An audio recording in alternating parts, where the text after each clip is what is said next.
మన తెలుగు రాష్ట్రాల్లో మొట్టమొదటి కాసు ఫెస్టివల్ మన ముకుందా జ్యువెలర్స్ లో విఏ కేవలం ఫ్లాట్ 9.99% మాత్రమే. No making charges. విచ్చేయండి ముకుందా జ్యువెలర్స్. రాష్ట్ర వ్యాప్తంగా గణేష్ నవరాత్రుల వేడుకలు ఉత్సాహంగా నిర్వహిస్తున్నారు. పలు చోట్ల వినూత్నంగా ఏర్పాటు చేసిన గణనాథులు విశేషంగా ఆకట్టుకుంటున్నాయి. చిన్న పెద్ద అనే తేడా లేకుండా పూజలు చేస్తూ భక్తి పరవశంలో మునిగిపోతున్నారు. భాగ్యనగరంలో గణపతి నవరాత్రుల శోభ కనిపిస్తోంది. ఏ ప్రాంతానికి వెళ్లినా, ఏ గల్లీ తిరిగినా గణపతి నామస్మరణతో మారుమోగుతున్నాయి. ఖైరతాబాద్ గణేశుడి వద్ద భక్తుల రద్దీ కొనసాగుతోంది. ఈ ఏడాది శ్రీ విశ్వశాంతి మహాశక్తి గణపతిగా భక్తులకు దర్శనమిస్తున్నాడు. ఇప్పటి వరకు 5 లక్షల మందికి పైగా భక్తులు దర్శించుకున్నట్లు కమిటీ సభ్యులు తెలిపారు. వారాంతాల్లో భక్తుల సంఖ్య రెట్టింపవుతుందని తెలిపారు. భక్తుల రద్దీని దృష్టిలో పెట్టుకుని ఇప్పటికే అన్ని ఏర్పాట్లు చేశామన్నారు. గణేష్ ఉత్సవాల సందర్భంగా మెట్రో రైల్లో అర్ధరాత్రి వరకు ప్రయాణించే అవకాశాన్ని కల్పించింది.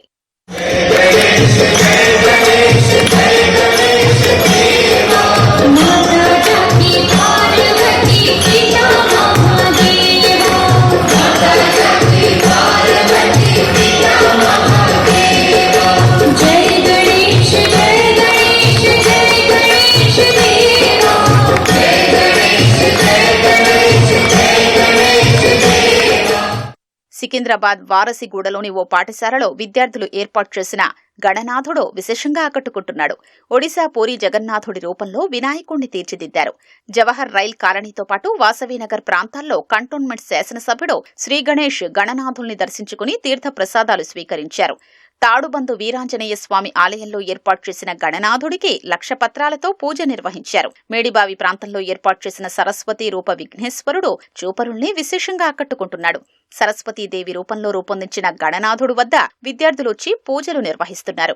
చంపాపేటలో ఏర్పాటు చేసిన గణేష్ మండపాన్ని కేంద్ర మంత్రి కిషన్ రెడ్డి దర్శించుకుని ప్రత్యేక పూజలు చేశారు. రామ్నగర్లో టీఆర్టీ క్వార్టర్స్ లో భారీ వినాయక విగ్రహాన్ని ఏర్పాటు చేశారు. ప్రత్యేకంగా ఏర్పాటు చేసిన జ్యోతిర్లింగాల దర్శనం, అమర్నాథ్ మంచులింగ దర్శనం అందరినీ విశేషంగా ఆకట్టుకుంటోంది. భక్తులు అధిక సంఖ్యలో వచ్చి దర్శించుకుంటున్నారు. జ్యోతిర్లింగాల దర్శనం చేసుకుంటున్నామంటే చాలా అదృష్టంగా భావిస్తున్నాం. ఇప్పుడు మాకు తెలిసి ఇప్పుడు జ్యోతిర్లింగాల దర్శనం చేసుకోవాలంటే ప్రతి ఒక్క స్టేట్కి వెళ్ళాలి. అదే ఇక్కడ దర్శనం చేసుకునేలాగా వీళ్ళు ఏర్పాటు చేశారు. చాలా సంతోషంగా ఉంది. ఈ గణేష్ ఉత్సవాలు గత 2 సంవత్సరాల కింద దక్ష ప్రజాపతి షో పెట్టినాం. అది మంచి సక్సెస్ అయింది.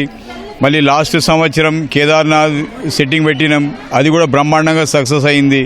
అదే ఉద్దేశంతో అమర్నాథ్ సెట్టింగ్ పెట్టడం జరిగింది. చాలా వినూత్నంగా 12 జ్యోతిర్లింగాలు, అట్లనే అమర్నాథ్ లింగము, దెన్ ఇవన్నీ కూడా పెట్టి అది కూడా వీళ్ళందరూ లోకల్ ఎక్స్పర్టైజ్తోనే వీళ్ళే తయారు చేయడం అనేది వాళ్ళ ఇంట్రెస్ట్, భక్తి అన్ని కూడా చూపిస్తున్నాయి. అట్లనే వీళ్ళు ఏ రోజైతే దర్శన్కి వెళ్ళిన రోజు కూడా ఎటువంటి జాగ్రత్తలు తీసుకోవాలి అని చెప్పి కోఆర్డినేషన్ ఎట్లా ఉండాలి, ఇటువంటి అంశాలన్నీ కూడా వాళ్ళకి వివరించడం జరిగింది.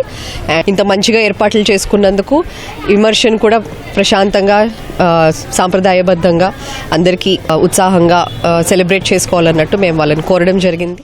గణేష్ నవరాత్రి ఉత్సవాల్లో భాగంగా జిల్లాల్లోనూ విఘ్నేశ్వరుడి మండపాలు భక్తులతో కిటకిటలాడుతున్నాయి. కరీంనగర్లోని మెహర్ గణనాథుడికి గోపూజతో పాటు కుంకుమ పూజ నిర్వహించారు. పలు వినాయక మండపాల్ని సందర్శించిన మంత్రి పొన్నం ప్రభాకర్ ప్రత్యేక పూజా కార్యక్రమాల్లో పాల్గొన్నారు. జగిత్యాల జిల్లా కోరుట్ల మున్సిపాలిటీ అధికారులు కార్యాలయంలో ప్రజల్లో భక్తితో పాటు 100 రోజుల ప్రణాళికపై అవగాహన కల్పించేలా విగ్రహాన్ని ఏర్పాటు చేశారు. పెద్దపల్లి జిల్లా మంథనిలో ఓ గణేష్ మండపంలో నిర్వహించిన హోమంలో మంత్రి దుద్దిళ్ల శ్రీధర్ బాబు పాల్గొన్నారు. భద్రాచలంలోని అశోక్ నగర్ కాలనీలో గణేశుడికి కుంకుమ పూజ ఘనంగా నిర్వహించారు. స్వామివారికి 54 కిలోల లడ్డూను ప్రసాదంగా నివేదన చేశారు. వరంగల్ జిల్లా శివనగర్ వాసవి కాలనీలో వినాయక ట్రస్ట్ సభ్యులు 1,53,00,000 రూపాయల కరెన్సీతో గణనాథుణ్ణి సర్వాంగ సుందరంగా అలంకరించారు.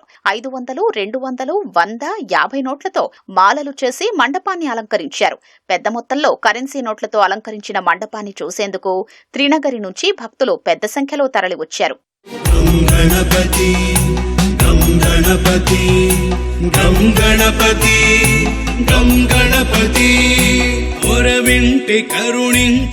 సిద్దిపేట జిల్లా దుబ్బాకలో ఓ వినాయక మండపాన్ని సందేశాత్మకంగా నిర్మించారు.